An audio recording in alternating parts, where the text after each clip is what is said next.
Bismillahirrahmanirrahim. Nahmaduhu wa nusalli ala rasulihil karim. Amma ba'd.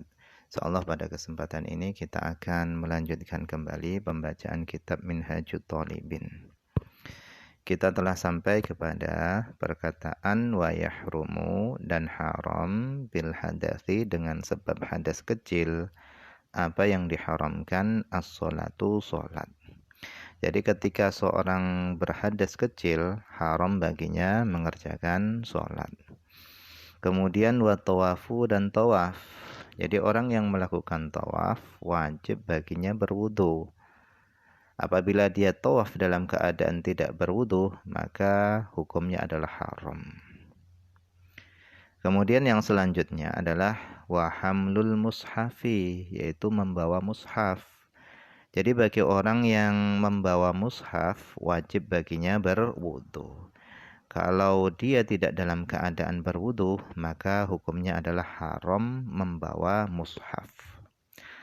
Kemudian wa mashu waroqihi, dan menyentuh, yaitu waroqihi, kertasnya mushaf. Jadi menyentuh Al-Quran itu pun harus dalam keadaan bersuci. Wa kadza jilduhu ala sahihi, begitu juga jilduhu menyentuh sampulnya hu mushaf ala sahih menurut pendapat yang sahih. Jadi menyentuh sampulnya Al-Quran pun juga harus dalam keadaan berwudu. Kemudian wa kharitatun wa sundukun, begitu juga kantong dan kotak yang fihima, di dalam keduanya, di dalam kantong dan kotak tadi itu mushafun, ada mushafnya. Jadi kantong atau kotak yang di dalam keduanya itu adalah Al-Qur'annya, maka haram menyentuhnya. Jadi orang-orang zaman dulu itu biasanya meletakkan Al-Quran tadi itu di dalam kantong, atau setelah mereka selesai daripada membaca Al-Quran, mereka meletakkan Al-Qurannya tadi itu dalam kotak yang khusus untuk Al-Quran. Nah, ketika Al-Quran itu berada di dalam kotak atau berada di dalam kantong tersebut, maka haram menyentuh keduanya, haram menyentuh kotak dan kantong tadi. Kemudian wama kutiba lidarsi Qur'anin, dan apa saja yang ditulis lidarsi Qur'anin untuk pembelajaran Al-Qur'an. Kalauhin, seperti papan, fil asah, menurut pendapat yang asah. Jadi misalnya kertas atau papan tulis atau apa saja yang lainnya ditulis padanya Al-Quran, kemudian tujuan daripada menulis Al-Qurannya tadi itu untuk mempelajari Al-Quran, maka haram menyentuh benda-benda tadi dalam keadaan tidak berwudu.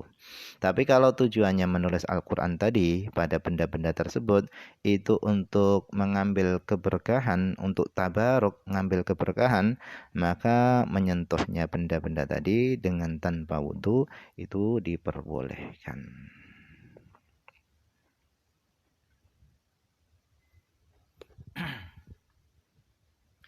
Kemudian wal asohu, dan menurut pendapat yang asoh, hillu hamlihi, halal atau boleh membawa mushaf, fi amtiatin, di dalam beberapa barang-barang. Jadi kalau membawa Al-Qur'annya tadi itu dibarengkan dengan membawa barang-barang yang lainnya, asalkan tujuannya tadi itu bukan membawa Al-Qur'an tapi membawa barang-barang yang lainnya, maka membawa Al-Quran tadi itu diperbolehkan dengan tanpa wudu.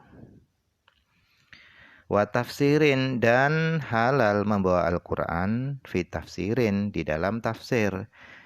Jadi kalau Al-Quran tadi itu sudah dalam bentuk kitab tafsir, maka boleh membawanya dengan tanpa wudu.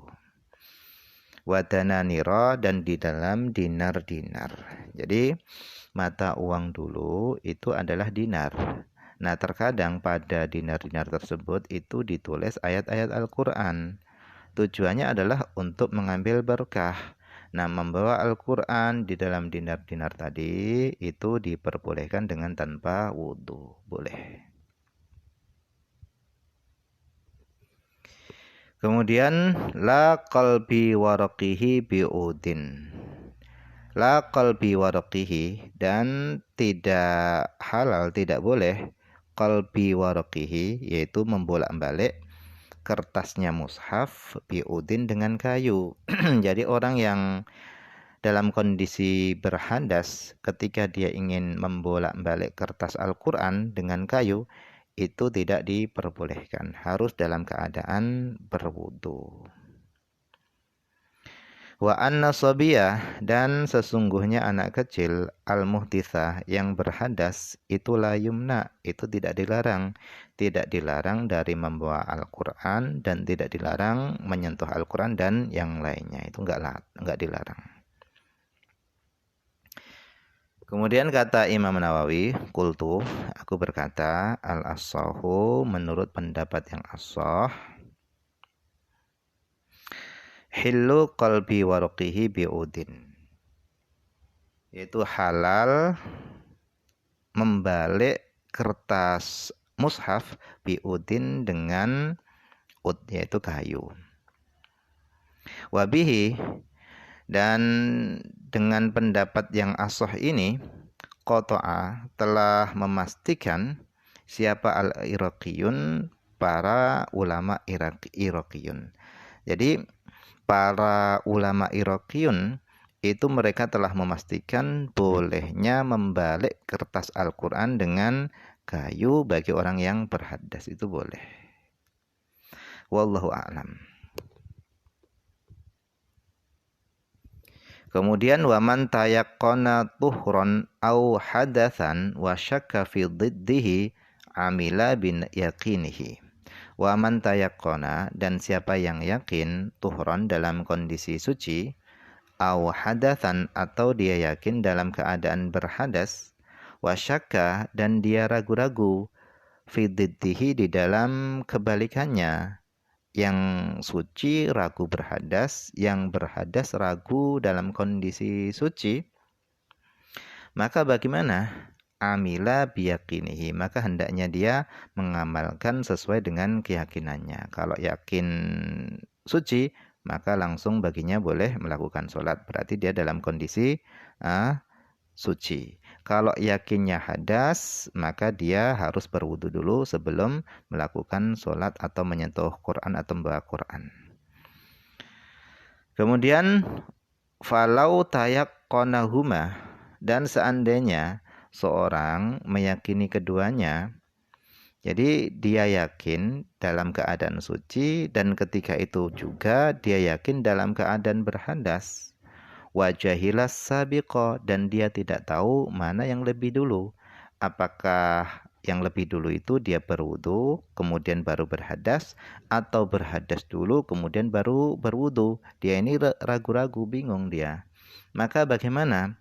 Maka fadidduma qoblahuma, maka kebalikan bagi sesuatu yang sebelum keduanya. Maksudnya hendaknya dia mengamalkan kebalikan bagi sesuatu sebelum keduanya, sebelum bersuci dalam dan berhadas. Jadi jika dia dalam kondisi seperti itu, maka dia harus mengingat-ingat kondisi dia sebelum berwudu dan berhadas. Jika sebelumnya tadi, sebelum berwudu dan berhadas, dia tadi itu dalam kondisi berhadas, berarti dia dalam kondisi suci. Kenapa? Karena mengamalkan kebalikan sebelum keduanya.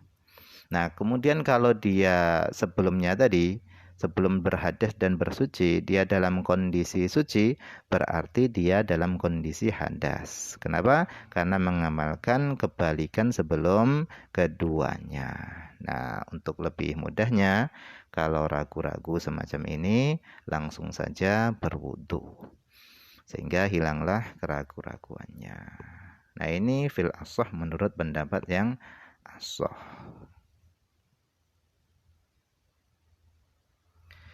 Wallahu alam, ini saja yang bisa dibaca pada kesempatan ini, semoga ada manfaatnya.